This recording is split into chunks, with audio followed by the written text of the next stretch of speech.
What are your thoughts as you see the events unfurling in Egypt?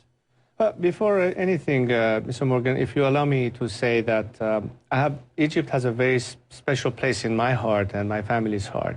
It is the country that offered my family sanctuary and welcomed us with open arms. I'm eternally grateful to the Egyptian people on behalf of my family. This is something we will never forget. And we are, of course, grateful to both President Sadat and President Mubarak for having allowed us the opportunity to visit Egypt, to be able to pay our respects on my father's tomb, which, as you know, lies in Egypt. Having said that, I've been, of course, following the recent events very closely. And what I can tell you is not necessarily specific to Egypt, but when we see Iran, we see Tunisia, and we see many other things, I think it speaks of a new era, and it speaks of a new generation, a generation that demands to be heard, a generation that can no longer take no for an answer, a generation that expects to have every right in freedom and participation, and of course opportunities. And as such, I think it is time for the world to recognize that if we had had eras where leaders would make decisions or foreign powers would make decisions, isn't it about time that we let the people make the decisions and have a choice? Isn't the problem with that is that it's a great idea in theory. We all would agree with this. Power to the people, give them what they want. As you know better than most, in 1979 in Iran, the wrong kind of people took over, many would argue. You got these Islamic fundamentalists came in, suddenly it turned into a very different country very quickly. You know, I could see potentially the danger here with Egypt. If people aren't careful and this political void goes on too long, you could see a similar problem where extremists come in and you end up with a very, very different country. No, of course I would understand those who would be concerned about that outcome. But then again, don't we learn from history? I hope we do. And I don't think you should underestimate the intelligence of people who have known how wrong things could turn by looking at what happened in Iran.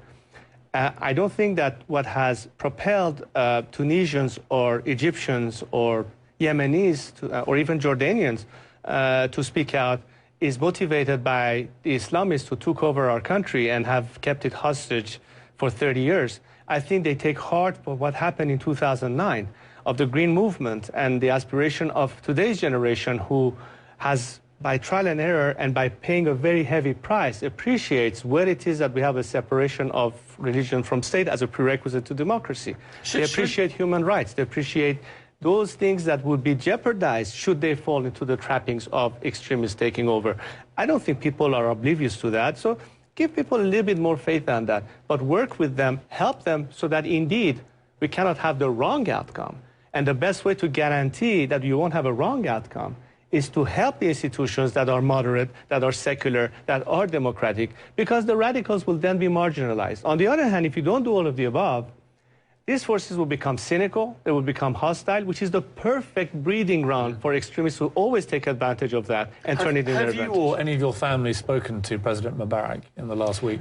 Not in recent weeks, of course. My mother, who regularly goes to Egypt every year, again on the anniversary of my father's passing, you know, has opportunities sometimes to visit with the president's wife.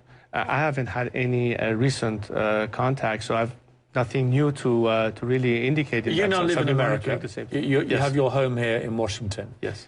There's obviously a very divided opinion now in America, a growing division here between people who believe that you should stay loyal to your friends and that President Mubarak, even though he's been oppressive to his people, has on a bigger global stage certainly been an ally of America and done some very important work for America. And there are those who say, well, forget all that. He's treated his people badly. The people are now rebelling against him. They want a new government, a new regime. They want freedom and democracy. Which side of the fence are you? Because you've been through all this in different circumstances, but it's a similar ideology. Which way are you going here? Do you think the people of Egypt now have the right to do what they're doing? In my school of thought, I've always been for people power and the right to self-determination. Having said that, I still believe that President Mubarak has a historic opportunity to bring about the appropriate transition and go down as history as somebody who, at the end of his career, helped the country steer in the right direction if you hit the call of the people today the proper way. As such, I don't think that he should be either prejudged or pre-condemned, because it's an opportunity to demonstrate what you're willing to do. I think we should not... but no government really should ever be allowed to mistreat their people in the way that in latter years he has done. Of course. Because there can be no dispute that the police... That's a no-brainer decision as far as whose side you're on. But having said that... do you feel he's brought it on himself to a certain degree?